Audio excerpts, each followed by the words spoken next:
আচ্ছা, কোনো কারণে ভিডিওটা বন্ধ হয়ে গিয়েছিল। যাই হোক, তো যেখানে ছিলাম সেটা হচ্ছে what are the types of artificial magnets. সেটা হচ্ছে permanent magnet and temporary magnet or electromagnet. তো ইলেকট্রোম্যাগনেট সম্পর্কে একটা খুব কমন এক্সাম্পল হচ্ছে আগেকার দিনে ক্রিং করে একটা ইলেকট্রিক বেল বাজতো, সেটা যে প্রসেসে চলে সেটা ইলেকট্রোম্যাগনেটের একটা সব থেকে কমন এক্সাম্পল। আমি এটা দিয়ে শুরু করছি, বাট গ্র্যাজুয়ালি আমরা এটার মধ্যে আমরা ডিটেলসে আমরা যাব। তাহলে চলে এটা হয়ে গেল what are the types of artificial magnet, permanent magnet and temporary magnet or electromagnet. আচ্ছা, what is called a permanent magnet? A magnetic substance which has been magnetized and has got a permanent polarity at each end of it for a long time, even after removing the magnetizing force, is called as a permanent magnet. অর্থাৎ permanent magnet আমরা সেটাকেই বলছি যেটার যে polls, সেই পোলের যে ক্ষমতা সেটা তার উপর থেকে ম্যাগনেটাইজিং পাওয়ারটা সরে গেলেও দীর্ঘ সময় মানে দীর্ঘ বছর মানে লং টার্ম সেই পোল স্ট্রেংথটা অক্ষুণ্ণ থাকে, সেটাকে আমরা বলছি হচ্ছে পার্মানেন্ট ম্যাগনেট। সেটা কিন্তু বলা রয়েছে a magnetic substance which has been magnetized and has got a permanent polarity. Permanent polarity মানে নর্থ পোল এবং সাউথ পোল, সেটা polarity, permanent polarity at each end of it for a long time even after removing the magnetizing force is called as a permanent magnet. What are the different kinds of permanent magnets? Bar magnet, objective question এর জন্য এটা মনে রাখতে হবে। Bar magnet, horseshoe magnet, ball ended magnet, cylindrical magnet, laminated magnet, compass needle. Compass নিডলটা সব থেকে common.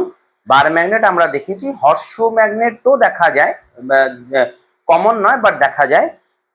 বল ended magnet একটু রেয়ার। সিলিন্ড্রিক্যাল ম্যাগনেটও দেখা যায়, কমন। ল্যামিনেটেড ম্যাগনেট মানে হচ্ছে ল্যামিনেশন করা থাকে সেটাতে পাত দিয়ে। নর্মালি ল্যামিনেটেড ম্যাগনেটটা ইলেকট্রোম্যাগনেটের পর্যায়েই পড়ে, কিন্তু সেটা পার্মানেন্ট ম্যাগনেট। মানে ল্যামিনেটেড ম্যাগনেটের ম্যাগনেটাইজেশন পাওয়ারটা অনেক বেশি হয়। সেগুলো কেন, সেটা গ্র্যাজুয়ালি যখন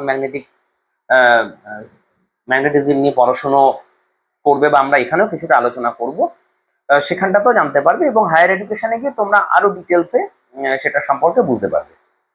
বাট আমরা এখানে একটা বেসিক আলোচনা অবশ্যই এটার মধ্যে আমরা আমি করব। এবার চলে আসলো, what material is used for a permanent magnet? Hardened steel and its alloys. Hardened steel and its alloys, এটা হচ্ছে আমরা ম্যাটেরিয়াল ইউজ করি in case of permanent magnet. ঠিক আছে। What are the properties of a permanent magnet? A permanent magnet retains its magnetism indefinitely and requires no exciting ampere turn. মানে permanent ম্যাগনেটের ক্ষেত্রে তার যে ম্যাগনেটিক প্রপার্টি সেটা indefinite, মানে বহু বছর, মানে বলতে গেলে এটাকে ইনডাইরেক্টলি বলা হয় যে বহু সময়কাল ধরে থাকে, এবং সেটাকে ধরে রাখার জন্য কোনো এক্সাইটিং অ্যাম্পিয়ার টার্নের আমাদের প্রয়োজন নেই। মানে কয়েল অ্যাম্পিয়ার টার্ন দিয়ে যে সেটার কোনো প্রয়োজন পড়ে না। ঠিক আছে।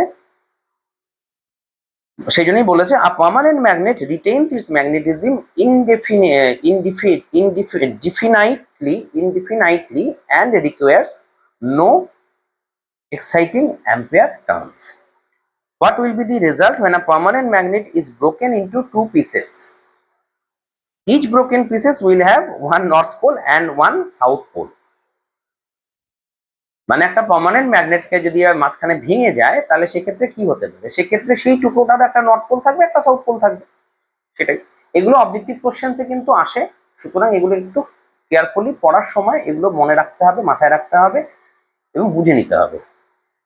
আচ্ছা, what is called a temporary magnet? এবার চলে আসে টেম্পোরারি ম্যাগনেট কাকে বলছে। A magnet which retains its magnetism as long as the magnetizing force is acting is called a temporary magnet. অর্থাৎ সেই পদার্থ যেটার ম্যাগনেটিজম ততক্ষণ পর্যন্ত থাকবে যতক্ষণ তার উপরে একটা ম্যাগনেটিক ফোর্স কাজ করবে। ম্যাগনেটিক ফোর্সটা উঠে গেলে পরে সেটা আর তার মধ্যে কোনো চুম্বকত্ব থাকবে না, অর্থাৎ ম্যাগনেটিক প্রপার্টি তার মধ্যে এক্সিস্ট করবে না। সেই রকম ধরনের সাবস্টেন্সকে বলা হচ্ছে ম্যাগনেটকে বলা হচ্ছে টেম্পোরারি ম্যাগনেট, ম্যাগনেটিক সাবস্টেন্সকে বলা হচ্ছে টেম্পোরারি ম্যাগনেটস। ঠিক আছে। What are the different methods of preparing artificial magnets? Artificial magnets are generally made by three methods: mechanical, by friction, single touch, separate touch। মানে মেকানিক্যাল বাই ফ্রিকশন সেটা হচ্ছে single touch, separate touch এবং double touch. তিনটে method আছে। এক নম্বর method হচ্ছে mechanical, bracket হচ্ছে by friction, মানে মেকানিক্যাল বাই ফ্রিকশন, সেখানে হচ্ছে সিঙ্গেল টাচ, ঠিক আছে, সেপারেট টাচ এবং হচ্ছে ডাবল টাচ। দু নম্বর হচ্ছে electrical, by passing current through coil of insulated wire wound on a piece of iron or steel bar which is to be magnetized। Electrical পদ্ধতি, by passing current through coil of insulated wire. তাহলে আবার সেই insulation চলে আসলো। আমরা আগের লেসনে আমরা ইনসুলেশনটা পড়লাম, তারপরে ম্যাগনেটিজমে ঢুকলাম। কারণ হচ্ছে এটা প্রত্যেকটার সাথে প্রত্যেকটা রিলেটেড থাকে। একটা পোর্শন, যার জন্যই যখন কলেজে তোমরা পড়ো যে ক্লাস মিস করা, যেটা বারণ করে টিচাররা, যে ক্লাস মিস করলে সমস্যাটা কোথায় হয়, যে ইন্টারভিউস গুলো তোমাদের গন্ডগোল হয়ে যায়, ফলত কনফিউশনস গুলো ক্রিয়েট হয়। ঠিক আছে।